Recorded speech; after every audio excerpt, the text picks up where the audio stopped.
Welcome back once again. ये बताओ, micro सबसे पहले तो मुझे ये बताओ, माइक्रो कैनोनिकल एग्जाम्पल तुम लोगों ने पढ़ा पूरा? तुम लोगों को समझ में आ रहा है? तुम लोगों ने उसके क्वेश्चंस करे? कहीं पे भी अगर अटक रहे हो, अगर कहीं पे भी कुछ भी अटक रहा है, then please feel free to ask me anything any time. ठीक है? हम सबके मैसेज का रिप्लाई करते हैं, इसलिए आप कभी भी मुझसे पूछो, डेफिनेटली हम आपको बताएंगे, कहीं पे भी अगर आप अटक रहे हो तो। ठीक है? जो मैंने लास्ट लेक्चर में पढ़ाया था थोड़ा सा ना, वो एक इम्पॉर्टेंट पार्ट था गेट के रिस्पेक्ट में, इसलिए ठीक है, इसलिए उसको हल्के में मत लेना। अगर कुछ नहीं समझ में आएगा तो वीडियो दोबारा देखना, तिबारा देखना, मगर चीज़ों को समझना नहीं आएगा तो मेरे से पूछना। ठीक है? मगर चीज़ों को कैरी ऑन करके लेके चलना। ठीक? अच्छा, आजकल के प्रेजेंट में अभी के लेक्चर में हम स्टार्ट करते हैं कैनोनिकल एग्जाम्पल। तुम्हारा माइक्रो कैनोनिकल हो चुका था। ठीक? अब राइट नाउ तुम्हारा स्टार्ट करते हैं हम कैनोनिकल एग्जाम्पल। ठीक है? अच्छा, अब आओ थोड़ा सा पहले कैनोनिकल एग्जाम्पल पे बात कर लेते हैं कि क्या है, कैसे है, किस तरीके से क्या चल रहा है इसमें। ठीक? अच्छा, एक मिनट मैं चेक कर लूँ, वीडियो शूट तो हो रही है ना? हाँ जी, शूट तो हो रही है, सही है।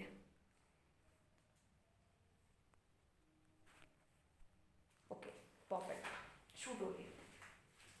सुनो, आइए बात करते हैं किस पे, कैनोनिकल एग्जाम्पल पे।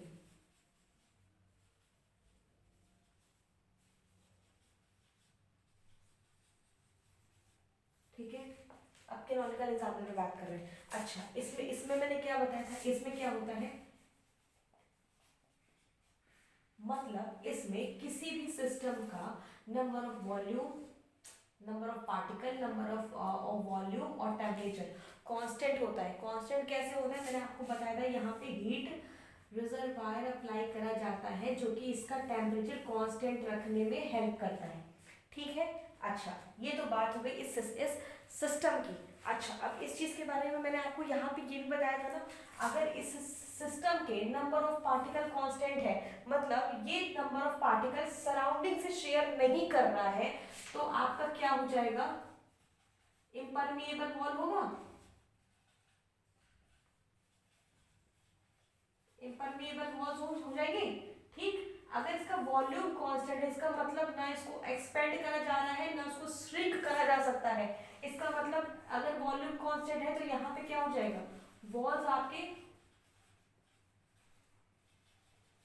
ठीक है, सही है। अगर यहाँ पे टेम्परेचर कांस्टेंट है, ध्यान सुनो, अगर यहाँ पे टेम्परेचर कांस्टेंट है तो ये क्या होना चाहिए, यहाँ पर डायथर्मिक हुआ। ठीक है?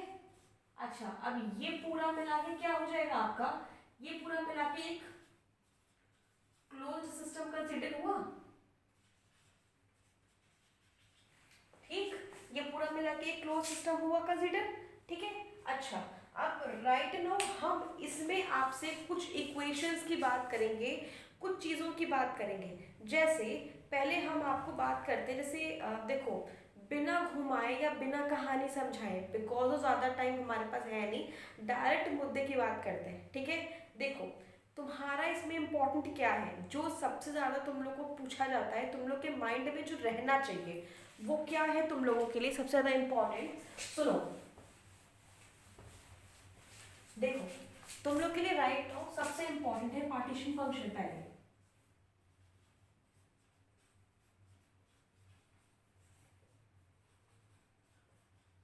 ठीक है? फिर मीन एनर्जी, मीन और एवरेज एनर्जी।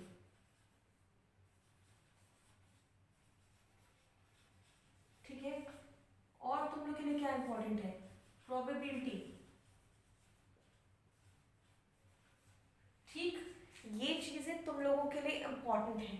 अब इसको कैलकुलेट करने के लिए तुम लोगों को हम पूरा डेरिवेशन बता सकते थे कि वो चीज़ कैसे निकल रही है, किस तरीके से निकल रही है, मगर मैं राइट नाउ डेरिवेशन बताने में इंटरेस्टेड बिल्कुल भी नहीं हूँ। हम इसका डायरेक्ट फॉर्मूला लिख रहे हैं और तुम लोग भी इसको लिख करके लेके चलो। अब मुझसे कोई कहेगा कि मैम फॉर्मूले याद नहीं होते या ये वो, ऐसा कुछ नहीं होता है। पूरे स्टैट मैथ्स पे इसी पे क्वेश्चन बेस्ड होते हैं। आप इसको लगाते जाओगे, जहां आपने 5 से 7 क्वेश्चन लगाए, फॉर्मूलेज आपको अपने आप रट जाएंगे। ठीक? चलो, देखो पार्टीशन फंक्शन के लिए क्या करते हैं, summation of G I into A की power minus beta E I.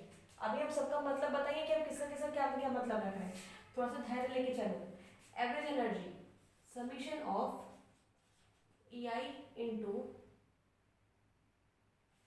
Ji I into E की power minus beta E I upon summation of G I into E के power minus beta E I. Probability कैसे निकालते हैं, जिस चीज का probability निकालना है उसको ऊपर रखा जाता है, मतलब जी आई इंटू ई के power minus beta E one. मान लो वन की प्रोबेबिलिटी हमको निकालनी है, इसको हम ऊपर रखेंगे और नीचे summation of total into E की पावर माइनस बीटा ई आई। टोटल रखा जाता है यहाँ पर कि क्या होगा क्या नहीं। अब तुम्हारा इसमें अगर मैं बात करूँ, ये तुम्हारा पूरा इंपॉर्टेंट है, इसको पूरा का पूरा बॉक्स अप करके लेके चलना। उसके बाद सुनो, जी आई तुम्हारा क्या है, डीजनरेसी, ठीक। बीटा क्या है, 1/kT, टी टेम्परेचर, ठीक है, और के क्या है, बोल्ट्जमान कांस्टेंट,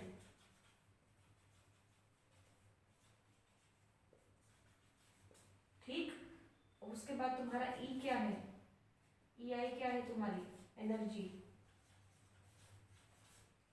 ठीक है, और क्या है, बस और इतना काफी है और कुछ नहीं है।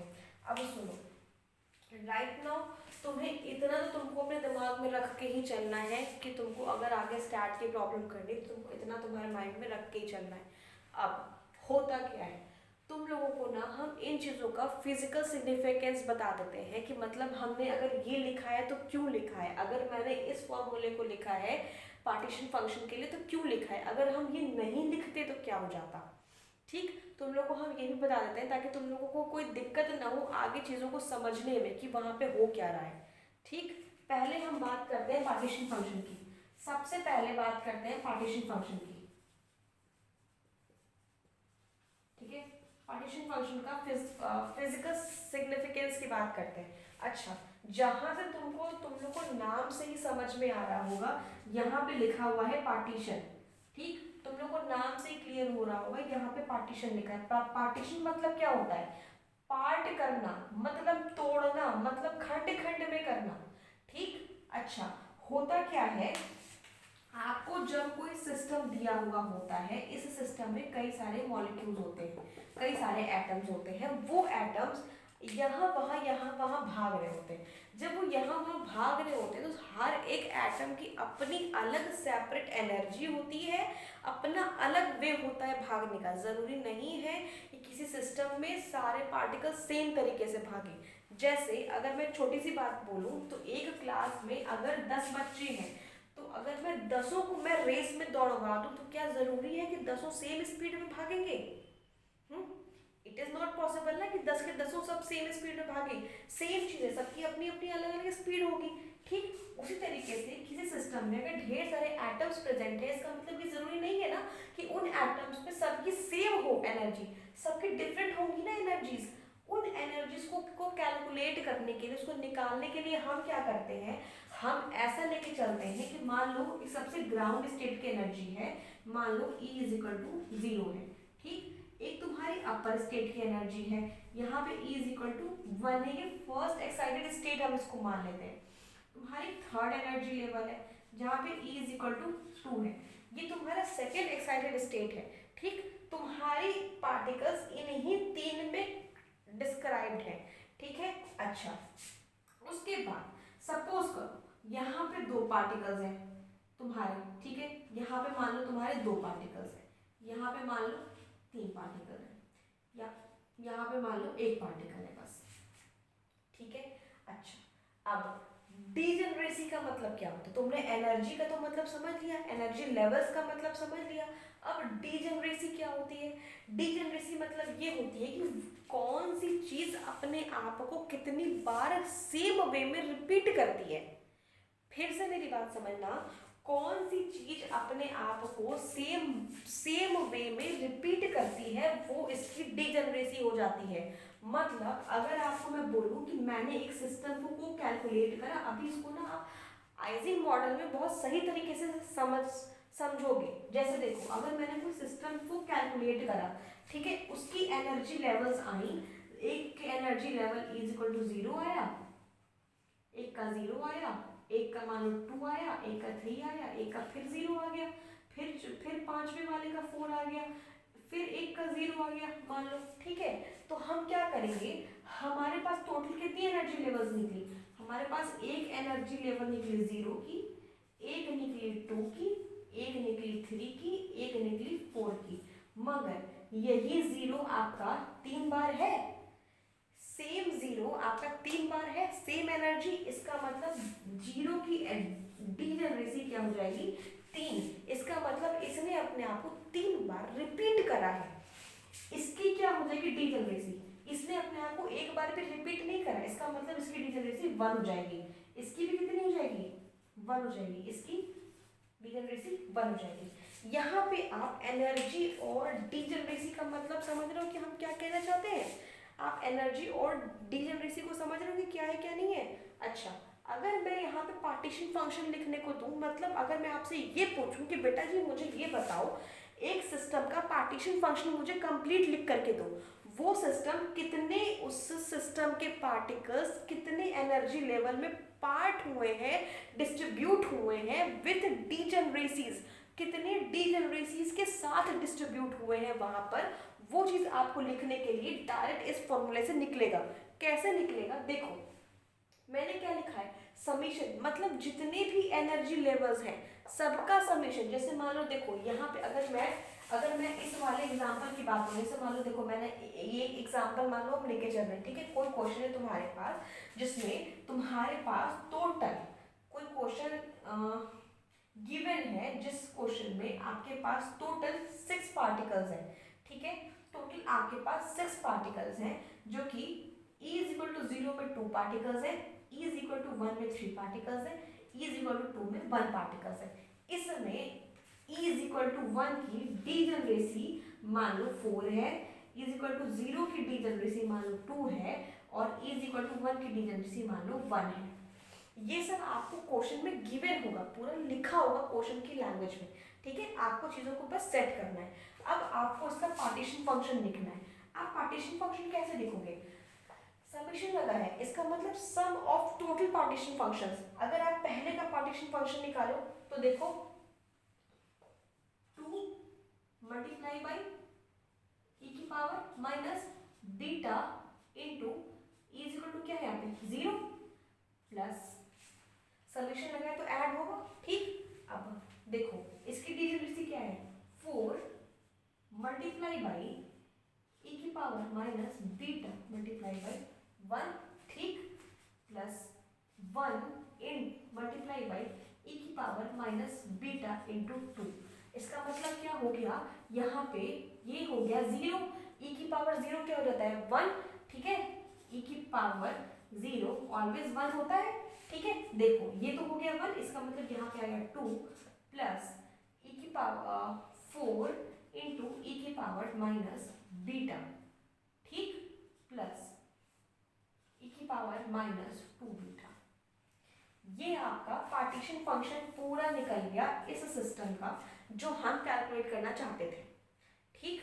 अच्छा, अगर इसी सिस्टम का, सेम सिस्टम का, अगर आपको मैं बोलूं कि इसी सेम सिस्टम का आप मुझे मीन एनर्जी या मुझे एवरेज एनर्जी निकाल के बताओ कि क्या होगा, ठीक, इस फॉर्मूले का आप इस्तेमाल करोगे, समेशन लगा है, इसका मतलब वहां पे ऐड होगा, इसका मतलब देखो अगर मैं यहाँ पे एवरेज एनर्जी निकालूं, एवरेज एनर्जी निकालूं, ठीक है, देखो कैसे निकलेगा, सबसे पहले तो ई I into J I into E के पावर माइनस बीटा ई आई है, ठीक, इसको यहाँ से रखो, पहला तुम्हारा ई वन क्या है 0 मल्टीप्लाई बाई जी क्या है 2 मल्टीप्लाई ई की power minus beta into 0 plus E की वैल्यू सेकंड केस में क्या है 1 है, 1 multiply by degeneracy 4 into E की power minus beta into E की पावर वैल्यू 1 प्लस प्लस आपका ई की वैल्यू यहाँ पे देखो 2 है ना, ठीक है, देन 2 इंटू डिजनरेसी की 1 थी क्योंकि इंटू ई की पावर माइनस 2 बीटा अपॉन में यहाँ पे देखो ये जो लिखा हुआ है ये पार्टीशन फंक्शन ही तो लिखा हुआ है ना, ये पार्टीशन फंक्शन ही तो लिखा हुआ है। तो जो पार्टीशन फंक्शन आपने निकाला था सेम वे में कैलकुलेट करके इसको उठा करके मैं यहाँ रख दूँ डायरेक्ट, ठीक है, यही तो चीज निकली हुई है वहाँ पे, सेम सिस्टम का ही तो हम निकाल रहे हैं, ठीक है। तो ये आपका क्या हो जाएगा, यहाँ पे देखो ये तो 0 से मल्टीप्लाई है तो ये तो पूरा 0 हो गया, इसकी तो बात ही खत्म। यहाँ पे देखो 4 इंटू ई की power minus beta plus 2 into E की पावर माइनस 2 बीटा अपॉन में आपका पार्टीशन फंक्शन है 2 प्लस 4 इंटू ई की power minus beta plus E की पावर माइनस 2 बीटा। ये आपका निकल जाता है एवरेज एनर्जी इस सिस्टम का।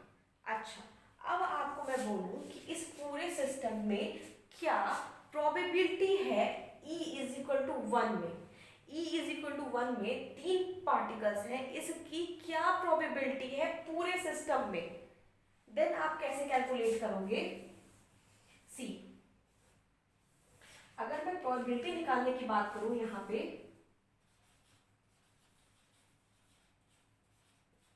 अगर मैं यहाँ पे प्रोबेबिलिटी निकालने की बात करूं कि आप कैसे कैलकुलेट करोगे, then you can do it, you can do that 4 into E की power minus beta into 1 upon total partition function.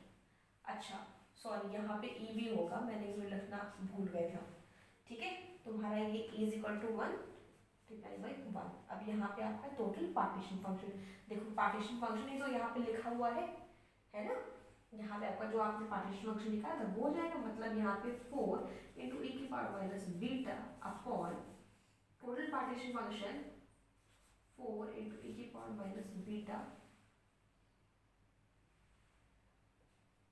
Plus E की पावर माइनस 2 बीटा, ठीक। अच्छा, एवरेज एनर्जी का को निकालने का एक और फॉर्मूला है जिसको लिखा जाता है U is equal to minus del by del beta ln Q, जिसमें से कि Q आपका पार्टीशन फंक्शन होता है, ये भी ऐसा ही होता है। एवरेज एनर्जी निकालने का ये फॉर्मूला है। इसमें होता क्या है कि आप पहले पार्टीशन फंक्शन निकालते हो और उस पार्टीशन फंक्शन को निकालने के बाद उसको बीटा के रिस्पेक्ट में डिफरेंशिएट करते हो, उसको लॉग के फॉर्म में रख के उसके बाद उसको बीटा के रिस्पेक्ट में आप उसको पार्शियल डिफरेंशिएट कर देते हो, तो आपको एवरेज एनर्जी मिल जाती है। ऐसे भी निकलता है, बेसिकली हर जगह आपको बुक में ऐसे भी लिखा हुआ मिलेगा, बट मुझे ना थोड़ा सा ऐसे निकालने में थोड़ा सा दिक्कत होता है क्योंकि लॉग में चीज़ें आ जाती हैं, उसके बाद फिर डिफरेंशिएशन और इंटीग्रेशन करना, इससे बेटर मुझे सबसे ज़्यादा इजी वे लगता है इस तरीके से निकालना। बाकी आपकी मर्जी, चाहे तो आप ऐसे भी निकाल सकते हो, चाहे तो आप ऐसे भी निकाल सकते हो, ये दोनों ही फॉर्मूलेज अपने आप में सेम है और सेम रिजल्ट देगा। इसमें सीधा लिखा जाता है, कोई डेरिवेशन और कुछ करा नहीं जाता, तो ये सीधे ऐसे हो जाता है, तो मुझे यही ठीक लगता है, तो हम इसी से हमेशा निकालते हैं। बाकी आपकी मर्जी, आप इसको भी यूज़ कर सकते हो, आप इसको भी यूज़ कर सकते हो, you are free for that कि आप किस चीज़ को यूज़ करते हो, ठीक। अच्छा, ये तो बात हो गई कैनोनिकल एग्जाम्पल की। आपको जब भी क्वेश्चन आएंगे तो जितनी चीज़ें बोर्ड पे लिखी होंगी है ना, कैनोनिकल से बेसिकली यही सारे क्वेश्चन, इस तरीके के क्वेश्चन ही पूछे जाते हैं। अच्छा, अब थोड़ी सी बात अगर मैं और बोलूँ, मैंने स्टार्टिंग में क्या कहा था, कैनोनिकल में मैंने आपको 3 लीडिंग वेरिएबल्स बताए थे, 3 लीडिंग इक्वेशंस बताए थे, जिसमें से कि मैंने एक आपको माइक्रो कैनोनिकल, फिर एक कैनोनिकल, फिर एक ग्रैंड कैनोनिकल के लिए बताया था, ठीक है। मैंने वहाँ पे 3 आपको बताए थे इक्वेशंस, ठीक। उन 3 इक्वेशन से मैंने कहा था कि आप चाहो तो सब कुछ निकाल सकते हो, मतलब प्रेशर, वॉल्यूम, टेम्परेचर सब कुछ कर सकते हो कैलकुलेट। कैसे कर सकते हो ये मुझसे सुनो, क्योंकि कभी कभी ऐसा होता है ना कि आपके क्वेश्चन में आपको एंट्रोपी दिया होता है, प्रेशर पूछ लेता है, प्रेशर दिया हुआ होता है, टेम्परेचर पूछ लेता है। ये सब बेसिकली स्टैट का पार्ट नहीं है, ये सब बेसिकली किसका पार्ट है, थर्मल का पार्ट है। बट स्टिल ऑन, जब यहाँ पे हम पढ़ा रहे हैं, यहाँ पे बात हो ही रही है, तो हम आपको डायरेक्ट बता दे रहे हैं ना, उसमें आपको याद रखना पड़ेगा। इसमें आप बहुत ईजिली खुद ही पूरा का पूरा निकाल ले जाओगे। कैसे, देखो मेरे से कि किस तरीके से आप पूरा का पूरा उसको निकाल सकते हैं।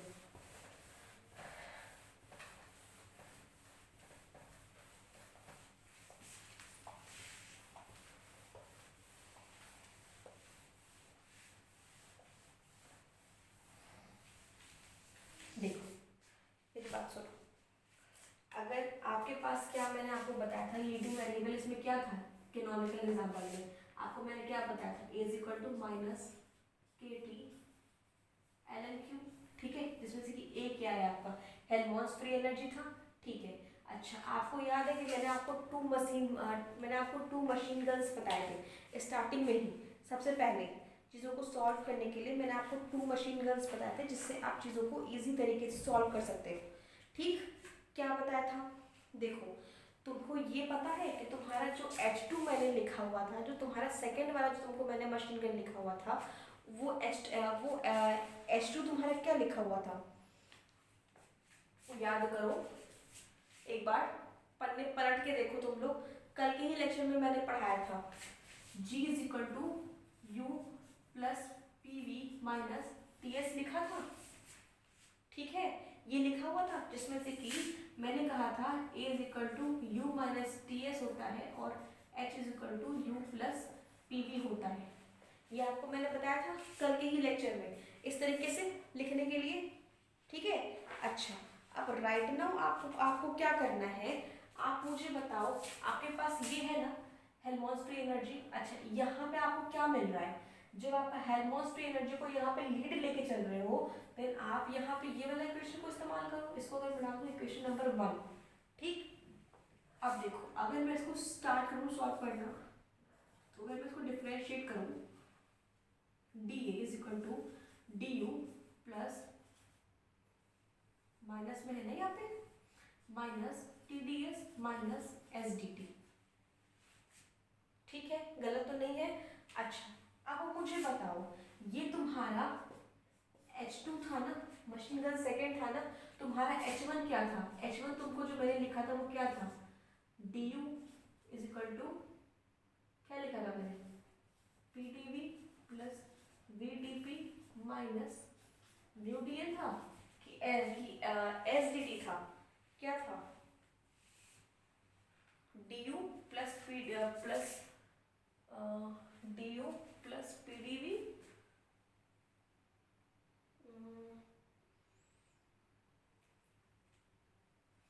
du plus pdv minus mu dn था। ये होता है आपका du नहीं, डी थीटा के इक्वल था, ठीक है, du प्लस pdv vdp नहीं, du plus pdv minus minus vdt ना, मैं कैसे कंफ्यूज हो रहा, du प्लस pdv माइनस, हाँ हाँ हाँ, डी थीटा क्या था आपका, H1, पन्ने पलट के देखो, मेरे पास तो लिखा हुआ नहीं है ना, इसलिए मेरे को सोचना पड़ रहा है। देखो D theta is equal to T D S is equal to D U plus P D V minus mu D N, यही था ना H1, श्योर यही था। अच्छा, अब यहाँ से टी डी एस की वैल्यू ये है, अगर इस टी डी एस की वैल्यू मैं यहाँ पे पुट कर दूँ तो देखो डी ए है, डी यू माइनस तुम्हारा वैल्यू क्या हुआ है, D U plus P D V minus mu D N, ठीक, माइनस एस डी टी तुम्हारा एज इट इज, फिर डी यू माइनस, इस ब्रैकेट को हम कर रहे हैं open, plus minus minus P D V minus minus plus mu D N minus S D T, ठीक। अच्छा, डी यू आपस में कट गया, तुम्हारे पास क्या बचा, D A is equal to minus P D V plus mu D N minus S D T, ठीक।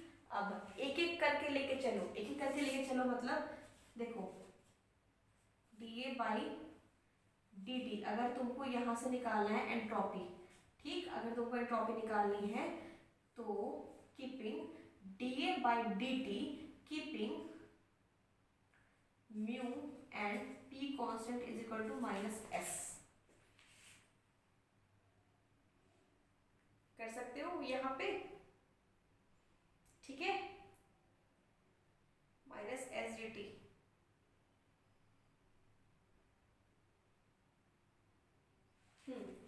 ठीक है, अगर इस वाले s को उठा के तुम यहाँ भेज दो तो entropy is equal to -dA/dt, keeping mu and P constant. यहाँ से तुम्हारी एंट्रोपी निकल गई। उसके बाद इसको अगेन डिफरेंशिएट करो, देखो dA अपॉन, अगर मैं dV लेके चलूँ, keeping mu and s constant, keeping mu and s constant, तो यहाँ पे आ गया -p। इसको इस माइनस को इधर उठा करके भेजो तो P is equal to -dA upon dV, keeping mu and s constant. ये तुम्हारा निकल आया प्रेशर। अब देखो इसके बाद देखो सेम चीज को हम एक बार और डिफरेंशिएट अगर मैं करूं, dA upon dN, keeping P और S कांस्टेंट, तो तुम्हारा आ गया म्यू। ये देखो तुम्हारा निकल आया chemical potential. See this, same फॉर्मूले से तुम्हारी एंट्रोपी निकल गई।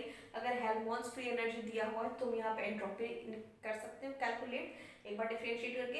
हेल्महोल्ट्ज फ्री एनर्जी दी हुई तो तुम उससे प्रेशर निकाल सकते हो। तुम्हारा हेल्महोल्ट्ज फ्री एनर्जी दी हुआ है तो तुम यहाँ पे केमिकल पोटेंशियल निकाल सकते हो।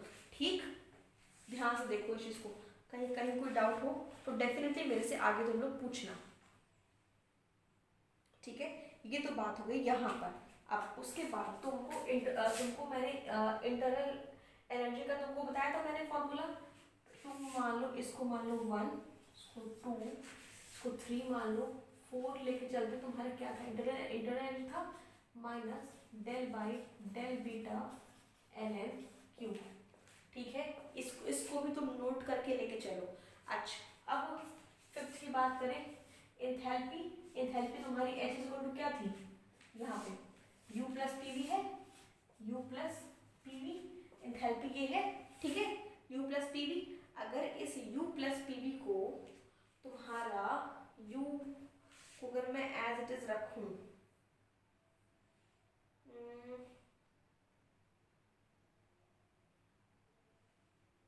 अगर मैं U को चेंज करूं, मतलब ये देखो, यहाँ से देखो, अगर मैं यहाँ से U की वैल्यू निकालूं तो A प्लस TS कर सकते हैं हम, हाँ। इस चीज को अगर मैं यहाँ रखूं तो A plus TS plus PV कह सकते हैं हम, गलत तो नहीं है। जब हम ये कह सकते हैं देन हमारे पास S निकला हुआ है, हाँ, हमारे पास S तो निकला हुआ है ना, और हमारे पास P भी निकला हुआ है, राइट नाउ यहाँ पे इसकी वैल्यू उठा के रखो एंथैल्पी निकालने के लिए। A प्लस T, S तुम्हारा था माइनस T, सीधे ही माइनस लगा देते हैं, यहाँ पे माइनस कॉमन ले लेते हैं बाहर, ठीक है, T into dA upon dt, keeping mu and P constant. फिर तुम्हारा क्या था, P की वैल्यू, यहाँ ये माइनस में है, इसको बाहर निकाल लेते हैं, ठीक है, minus V dot dA/dV, keeping mu and S constant, ठीक है, keeping mu and S constant. क्या ये तुम्हारी एंथैल्पी नहीं हुई, राइट नाउ?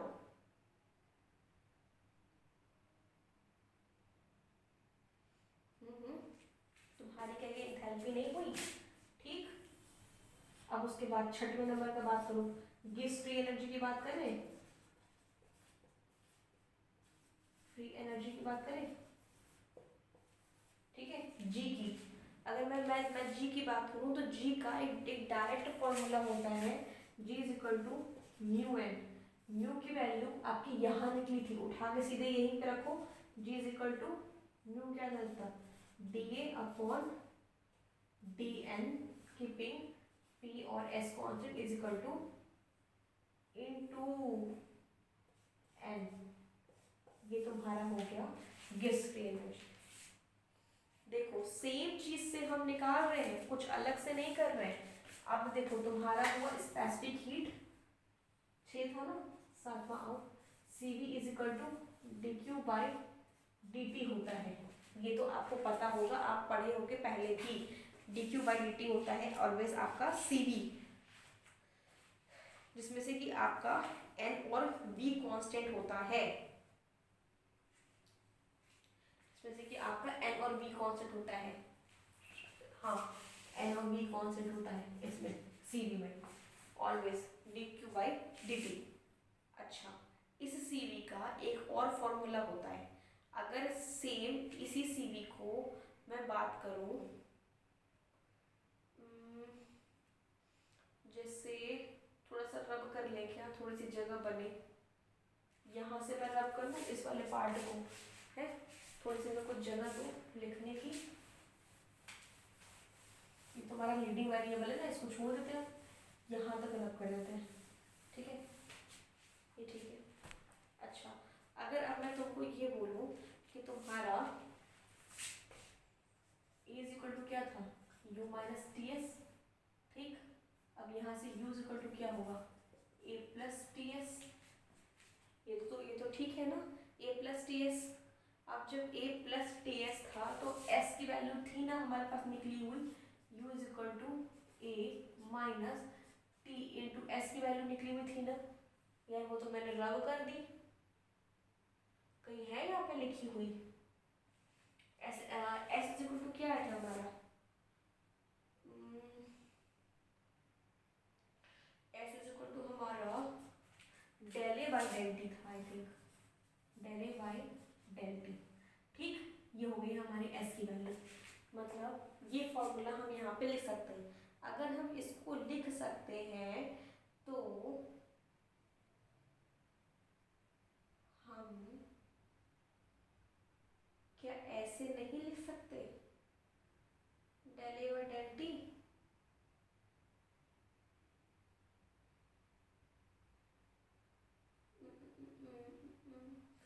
ए आपका हेल्महोल्ट्ज फ्री एनर्जी है, ए की वैल्यू भी कहीं मैंने निकाली है क्या,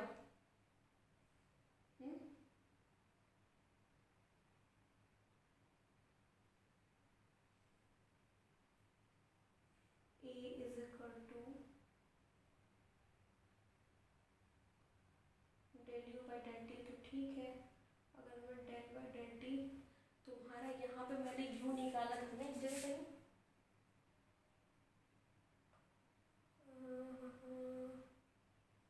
मैंने क्या निकाला था, ये यहाँ पे आपके इंटरनल एनर्जी थी, इंटरनल एनर्जी के बाद मैंने यहाँ पे मैंने रब क्यों कर दिया, यहाँ पे मैंने क्या निकाला था, देखो A is equal to U minus T S है, ठीक है भाई। अगर यहाँ से मैं ए की वैल्यू निकालूँ, u माइनस टी एस जो लिखा हुआ है, यहाँ से अगर मैं a की वैल्यू जो मैंने डिफरेंशिएट करके इसको निकाला था पूरा, D you is minus T D S minus S D T करके जो मैंने यहाँ से वैल्यू निकाली थी एक a की, वो मैंने क्या निकाला था, अगर a माइनस टी एस करें, u क्या है, a देखो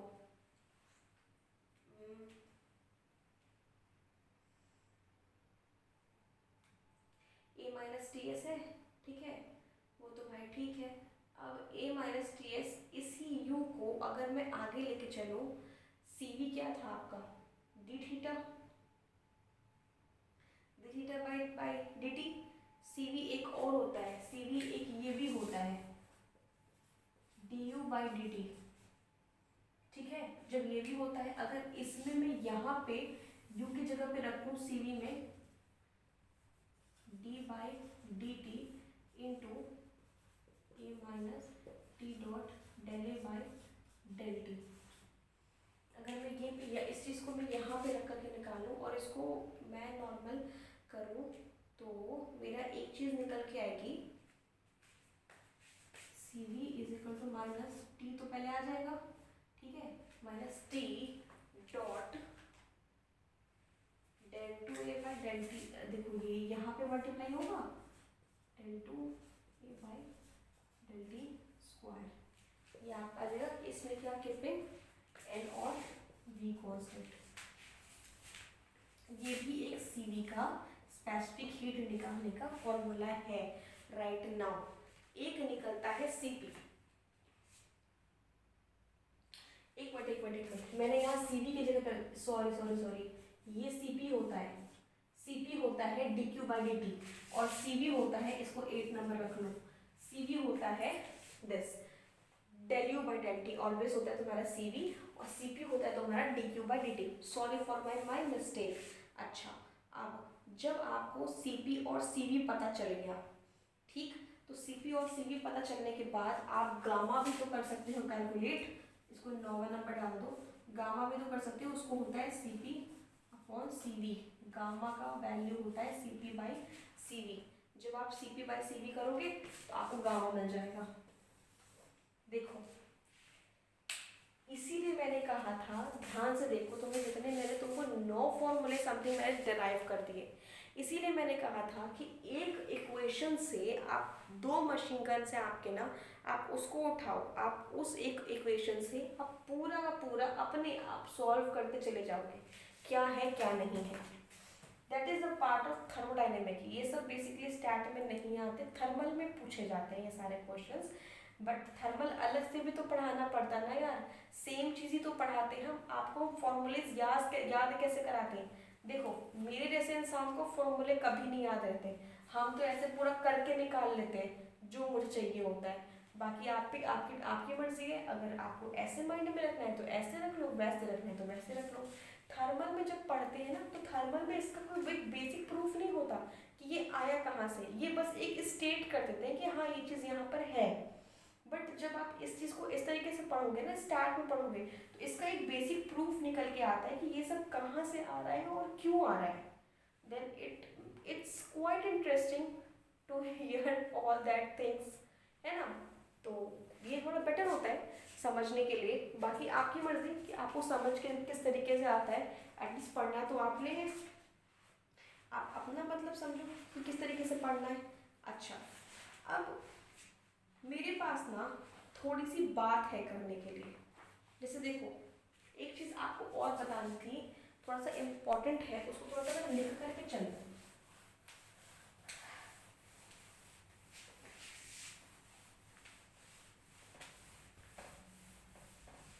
देखो अब सुनो, जब आप पार्टीशन फंक्शन निकालते हैं, ठीक है, आप जब भी किसी सिस्टम का पार्टीशन फंक्शन निकालते हो तो उसको आप कैसे क्यू से डिनोट करते हो, ठीक। मान लो किसी एक सिस्टम का जब आप पार्टीशन फंक्शन निकालते हो तो आप उसको क्यू से डिनोट करते हो, मगर आप n नंबर ऑफ सिस्टम का पार्टीशन फंक्शन निकालते हो तो क्या करते हो, ये क्यू लिखा जाता है for single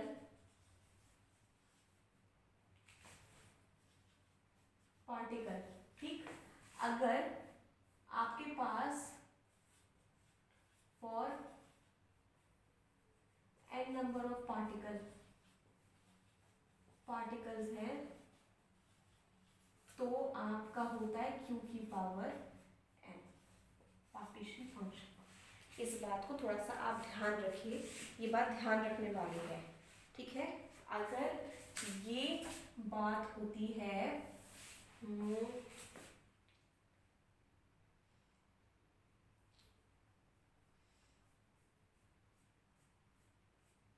for n partition function, ये बात होती है जब आपका पार्टिकल ना डिस्टिंग्विशेबल होता है,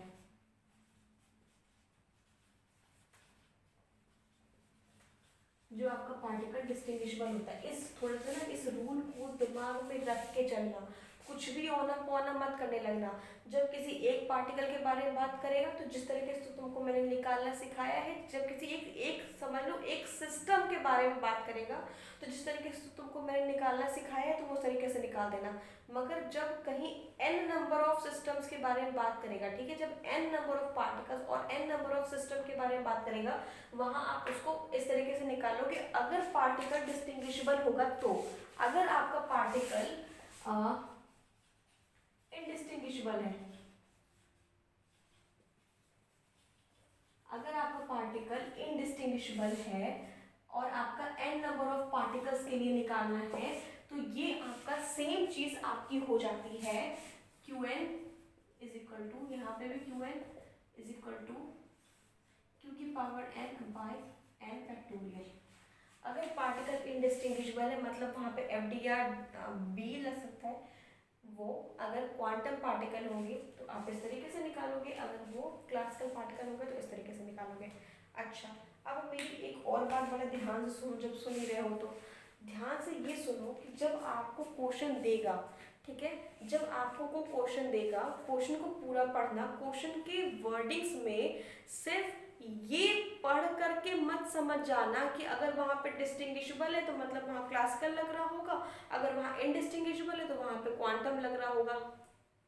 सीधे ये पढ़ के मत समझ जाना, ठीक है, चीज़ों के अलग अलग वैरायटीज होते हैं। मेरी बात सुनो, जैसे अगर आपका क्वांटम पार्टिकल होगा, मत सुनो ध्यान से, अगर आपका क्वांटम पार्टिकल होगा तो आपका पार्टीशन फंक्शन निकलेगा इस तरीके से, ठीक है। अगर आपका क्लासिकल पार्टिकल होगा तो आपका निकलेगा Qn इज इक्वल टू, इसका क्या था, 1 बाई, हाँ, Qn is equal to 1 by h की पावर f, p और q मोमेंटम आपके, ठीक है, जिसमें से ही आपका इंटीग्रेट होता है p और q के रिस्पेक्ट में, e की power minus beta E into D F Q into D F P. ये आपका क्वांटम पार्टिकल के लिए होता है, क्वांटम पार्टिकल के लिए होता है, तो ये आपका क्लासिकल के लिए होता है, ठीक है। अगर आपको किसी सिस्टम में, अगर आपको क्वेश्चन में दिया होगा कि आप क्लासिकल पार्टिकल का क्वांटम क्लासिकल पार्टिकल है वहाँ पे वो डिस्टिंग्विशेबल है, आप उसका पार्टीशन फंक्शन निकालिए तो आप ये फॉर्मूला लेके जाओगे नीचे वाला, अगर वहाँ पे क्वांटम पार्टिकल होगा यहाँ, ठीक है, तो आप उसका पार्टीशन फंक्शन निकालोगे इस तरीके से, ठीक। किसी भी सिस्टम को एकदम से देख करके मत समझ जाना, सिर्फ वर्डिंग से देख के मत समझ जाना कि हाँ ये क्लासिकल है या वो क्वांटम है। उसकी एनर्जी गिवन होगी, उस एनर्जी को ध्यान से देखो, अगर एनर्जी डिस्क्रीट है तो क्वांटम, अगर एनर्जी कंटिन्यूअस है तो क्लासिकल। इस बात को ध्यान से भाई लिख करके लेके चलो। डोंट, इम्पॉर्टेंट पॉइंट है, डोंट जज question by wording, wording of distinguishable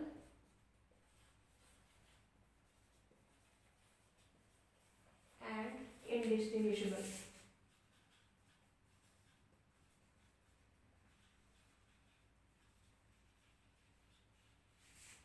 See their energy, always see their energies। If energy is continuous then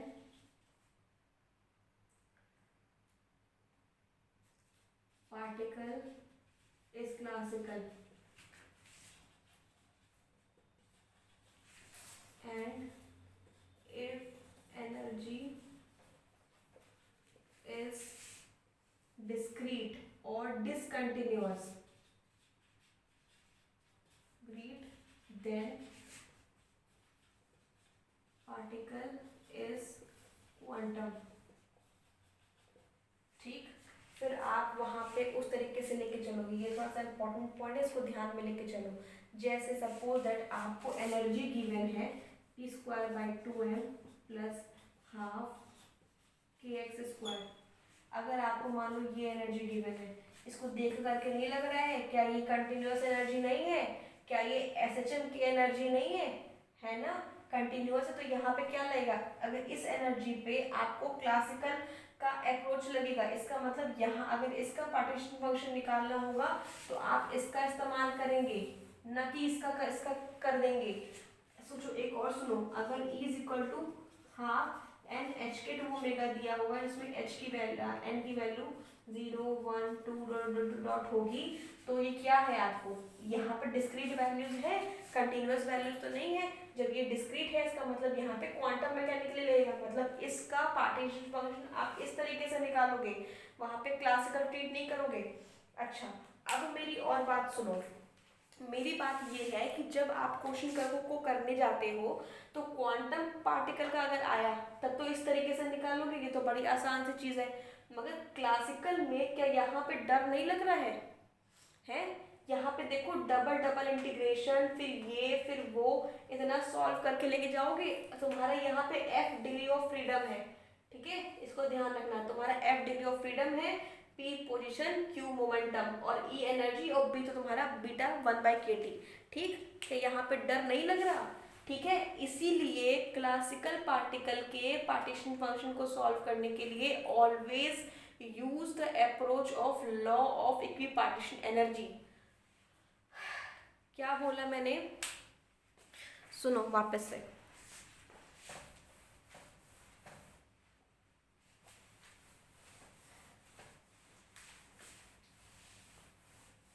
देखो क्वांटम क्लासिकल पार्टिकल का पार्टीशन फंक्शन निकालने के लिए, क्योंकि वो वाला जो फॉर्मूला है वो तो अपने आप में बहुत बड़ा है, इसलिए आप ऑलवेज यूज करिए, ये एक इम्पॉर्टेंट चीज है, लॉ ऑफ इक्विपार्टीशन एनर्जी। इससे कैलकुलेट करिए आप, इससे आप आराम से पार्टीशन फंक्शन एनर्जी उसकी निकाल सकते हैं। आप एनर्जी कैसे निकालेंगे इससे, सी दिस, जैसे आपका कोई मान लो एनर्जी दिया गिवन है p²/2m प्लस हाफ kx², मान लो ये तुम्हारा गिवन है, ठीक है। अब इसमें होता क्या है, जो तुम्हारा फॉर्मूला लगाया जाता है इसमें, इसका एक डायरेक्ट फॉर्मूला है। अगर मैं इसको बोलूं कि इसका जो पावर होता है ना वो नीचे आता है, कैसे, देखो 1 पावर कितना है इसका 2kT प्लस इसका पावर कितना है 1/2kT। अगर ये पावर मान लो यहाँ पे पावर 4 होता दोनों में, तो ये क्या आता 1/4kT प्लस 1/4kT। इन दोनों को ऐड कर दीजिए, यू गॉट द रिजल्ट। इन दोनों को ऐड कर दीजिए, you got kT। It's answer. देखा कितना सिंपल है ये। चुपचाप से इसका जो पावर है उसको उठा के नीचे रखो, मल्टीप्लाई बाई kT, इसका पावर उठा के नीचे रखो इंटू kT। इन दोनों को अंत में ऐड कर दो, जितने भी इक्वेशंस है, यू गॉट द रिजल्ट।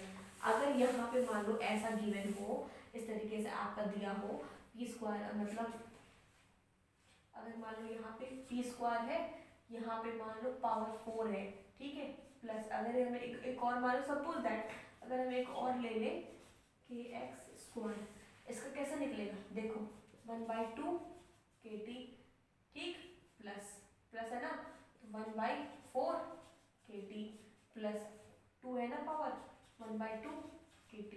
इन तीनों को आप ऐड कर लीजिए, निकल आएगा आराम से। ठीक, ये हो गया आपका पार्टीशन फंक्शन सॉल्व करना, एवरेज एनर्जी सॉल्व करना और प्रोबेबिलिटी सॉल्व करना, एवरेज एनर्जी और मीन फ्री पाथ को सॉल्व करना। मैंने आपको लेवल सिस्टम भी बता दिया कि उसकी डीजेनरेसीज और जनरेसीज कैसे निकाली जाती है, किस तरीके से निकाली जाती है, ठीक है, वो भी आपका हो गया। अच्छा, अब एक और बात कर लेते हैं, हम पूरे स्टैटिस्टिकल मैकेनिक में सिर्फ और सिर्फ कैनोनिकल एग्जाम्पल को ही पढ़ते हैं। एक मिनट, लेट मी सी, शूट हो रहा है ना, कट तो नहीं गया, हाँ जी शूट हो रहा है। देखो, एक चीज़ है कि हम पूरे और पूरे स्टैटिस्टिकल मैकेनिक में सिर्फ और सिर्फ सबसे ज़्यादा कैनोनिकल पार्टीशन फंक्शन पढ़ते हैं, मगर हम कैनोनिकल को ही क्यों पढ़ते हैं बार बार? हमारे पास माइक्रो कैनोनिकल भी तो है। जब मैथमेटिकल टूल की बात हुई थी कि मैंने कहा था कि एग्जाम्पल आपका एक मैथमेटिकल टूल है, उसको आप अदर तरीके से, आपके पास 3 टूल्स हैं, माइक्रो कैनोनिकल, कैनोनिकल और ग्रैंड कैनोनिकल। तो हम सबसे ज़्यादा कैनोनिकल को ही क्यों प्रेफर करते हैं? ये भी तो एक बात है, ये भी तो एक क्वेश्चन है। हमारे पास जब एग्जाम्पल हमारे पास एक टूल ही है, तो हमारे पास तो 3 टूल्स है ना, है ना? माइक्रो कैनोनिकल, कैनोनिकल और ग्रैंड कैनोनिकल। तो हम इसी को सबसे ज्यादा क्यों पढ़ते हैं? हम इन बाकी दोनों को क्यों नहीं प्रेफरेंस देते हैं? तो सुनो मेरी बात, इसमें क्या करते हो, इसमें तुम सिस्टम को में एन बी ई कांस्टेंट होता है, ठीक? इसमें क्या होता है, ठीक? इसमें क्या होता है, ठीक? यूवीटी। अच्छा, अब मेरी बात बताइए, आप किसी भी सिस्टम में आप आसानी से नंबर ऑफ पार्टिकल कांस्टेंट कर सकते हो, उसका वॉल्यूम कांस्टेंट कर सकते हो, मगर किसी सिस्टम की एनर्जी को हैंडल करना क्या टफ नहीं होगा? थोड़ा सा वो रिस्की नहीं होगा, है ना? अब सुनो, किसी भी सिस्टम का आप नंबर ऑफ पार्टिकल को कर सकते हो, वॉल्यूम कर सकते हो, और टेम्परेचर भी तो यहाँ मेंटेन कर सकते हैं रिजर्वायर लगा करके, ठीक है? इसका सुनो, किसी भी सिस्टम का जहाँ पे नंबर ऑफ पार्टिकल्स वेरिएट कर रहे हैं और उसका केमिकल पोटेंशियल को कांस्टेंट रखना, ये तो और भी ज़्यादा टफ टास्क हो गया ना? इसीलिए आप देखिए, सबसे ज़्यादा हम इसको प्रेफर करते हैं पढ़ने में, सबसे ज़्यादा इसी का यूज़ होता है, क्योंकि इसमें हम तीनों को बड़े इजी वे में कांस्टेंट रख सकते हैं।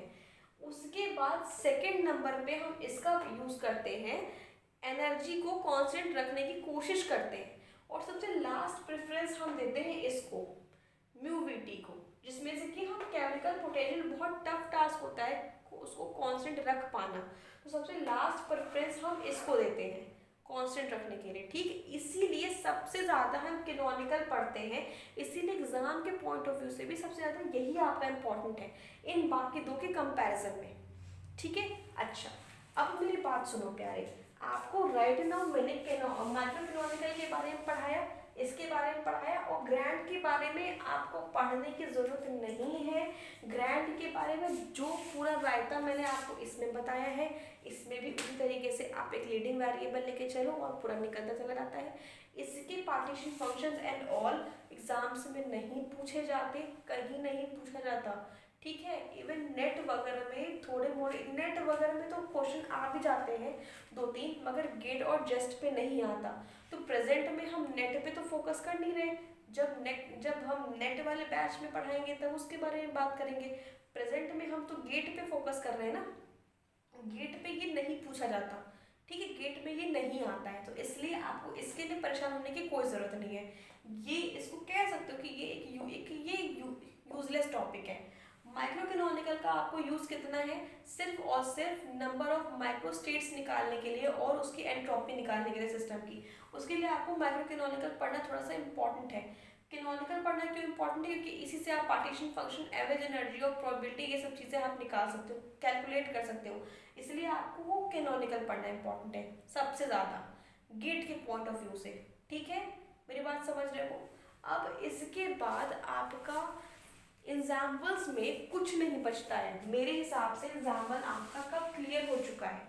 अगर आप क्वेश्चन शुरू करोगे तो आप क्वेश्चन इसे इजीली हैंडल कर सकते हो, ठीक है? अब नेक्स्ट वाले लेक्चर में हम आपको बताएंगे जैसे किसी भी पार्टिकल में जब मैग्नेटिक फील्ड हम लगाते हैं, किसी भी सिस्टम में जब हम मैग्नेटिक फील्ड लगाते हैं, तब वो किस तरीके से ओरिएंटेट करता है और किस तरीके से मूव करता है, और उस सिस्टम पे क्या असर पड़ता है, उसको भी हम 2 तरीके से डील करते हैं, एक क्लासिकल डाइपोल और एक क्वांटम डाइपोल के हिसाब से।